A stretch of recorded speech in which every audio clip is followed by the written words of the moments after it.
Monsieur, il faut le dire, Gérard Bessoko Abelek, réalisateur de cinéma. Vous avez d'ailleurs tourné un film, réalisé un film, on l'appelle Voyage à Cannes.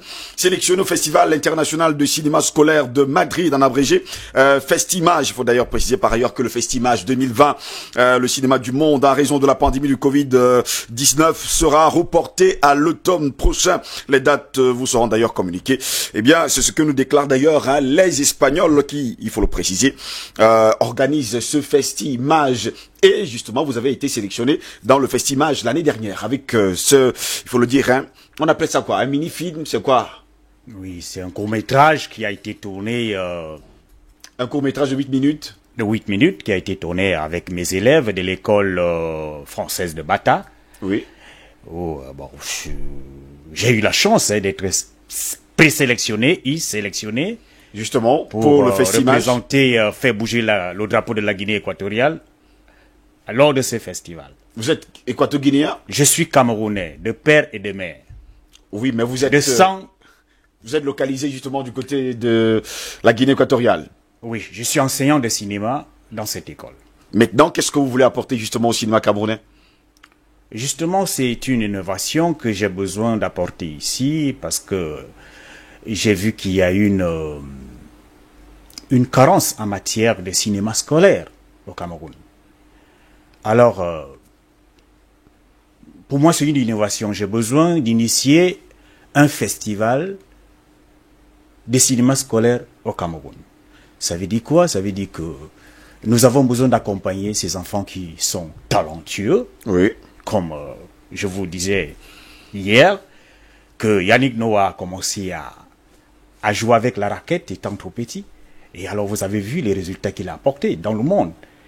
Donc c'est dans cette optique que j'aimerais initier un festival de cinéma scolaire au Cameroun. Parce que nous voyons que nos enfants sont très talentueux. Et, ils aiment le cinéma, il faut le préciser également. Il faut leur donner cette chance-là. Malgré que dans ces écoles françaises, qui sont tellement chères, parce que l'école dans laquelle j'étais enseignant, par année, un parent déboursait 4 500 000 francs.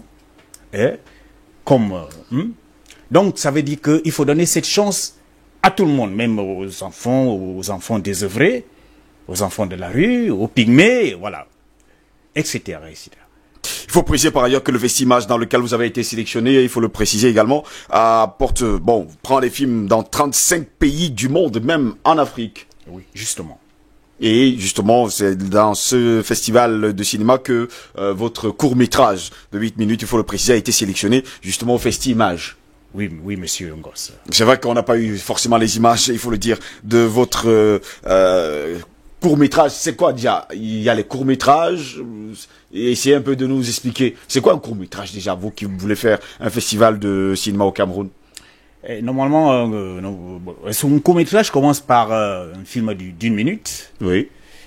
Je crois... 8 à 12 minutes. 8 à 12 minutes. 26. Voilà, 26, ainsi de suite. Mais bon, il y a les moyens-métrages, il y a les longs-métrages, ainsi de suite. Donc ça dépend des critères qu'imposent les responsables de ces festivals. Oui. Parce que, bon, par exemple, si moi je... Dans le Festimage, justement, qui s'occupe spécifiquement, il faut préciser, du cinéma scolaire. On parle du cinéma scolaire, c'est justement les courts-métrages. C'est seulement les courts-métrages, qui vont de 1 minute à 8 minutes. Oui. Voire 10 à 12 minutes. Pourquoi? Parce que ils acceptent aussi les réalisations des étudiants qui sont dans les universités et les grandes écoles de formation. On regarde d'ailleurs dans le site d'ailleurs de Festimage, ils nous font savoir que c'est un réseau international de réalisateurs professionnels, co-organisateurs et diffuseurs permettant à des enfants, des jeunes et surtout des adultes de voir ces programmations uniques. Il faut également dire que c'est une cinématographie éthique des films engagés, il faut le dire, traitant d'enjeux sociétaux cruciaux, éducation, tolérance, migration, éducation à la paix, droits des enfants, écologie, lutte contre les discriminations, le harcèlement à l'école, la maltraitance, la corruption, et sans oublier autant de sujets pour se construire une identité de citoyen, changer son regard et s'ouvrir, il faut le dire, à l'autre. Oui, justement, monsieur Ngos, parce que les thèmes sont diversifiés. Vous savez, de notre part, ici en Afrique, nous avons besoin aussi de créer une synergie, permettre à nos langues vernaculaires de se vendre vers l'extérieur. Pourquoi? Parce que nous voyons que certains de nos enfants ne savent pas parler la langue maternelle, oui, vernaculaire et véhiculaire. Donc ça fait que ça tique un tout petit peu. Un enfant né à Madrid est incapable de parler la langue vernaculaire à sa grand-mère ou à son grand-père, qui n'est pas là à l'école, qui ne sait ni parler français, ni anglais, ni espagnol, ni allemand. Vous voyez, donc ça crée voilà une frontière là, ça crée voilà un blocage, un mur.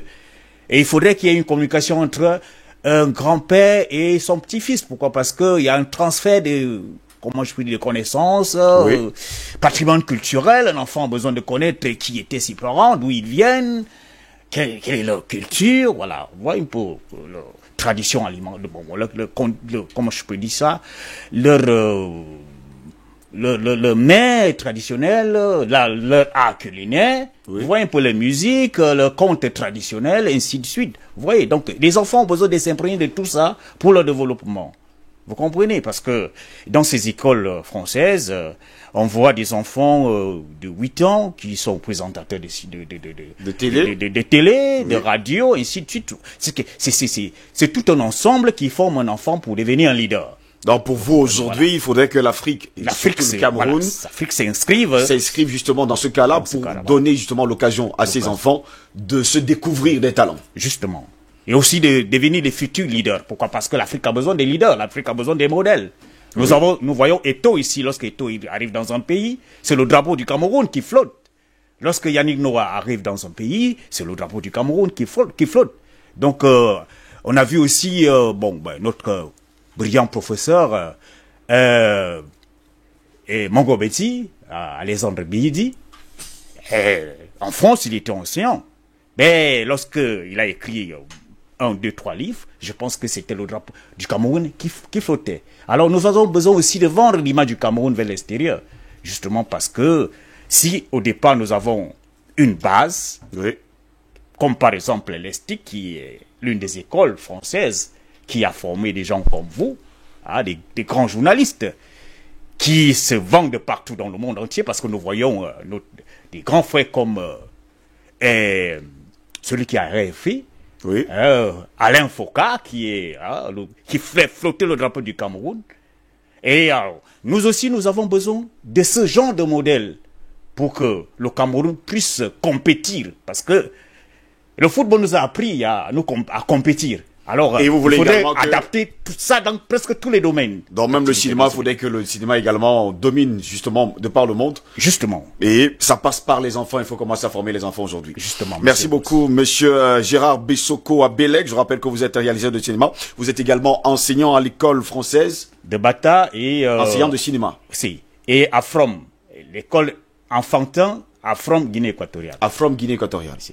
Bon, et aussi écrivain, parce que j'ai écrit les fous du savoir, Los Chiflados del Saber, qui est un livre qui est sorti il y a plus de 6 ans aujourd'hui. Oui. Voilà. Donc vous êtes également écrivain.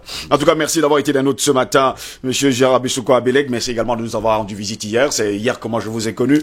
Donc forcément, vous êtes venu jusqu'ici parce que vous regardiez l'émission à la télévision. Vous y êtes en tout cas passé dans cette édition de DBS Matin. Au plaisir de vous retrouver très prochainement, en espérant bien sûr que vous allez justement créer votre festival. Merci, et nous allons également dire, faire nos hommages à Théophile Hiom 2 qui est arrivé en retard. Mais qui nous a trouvé qu'on était déjà à la fin de l'émission. Pourtant, on avait bien sûr envie d'avoir pas mal de questions de droit, quelques questions qu'on aurait voulu répondre ce matin.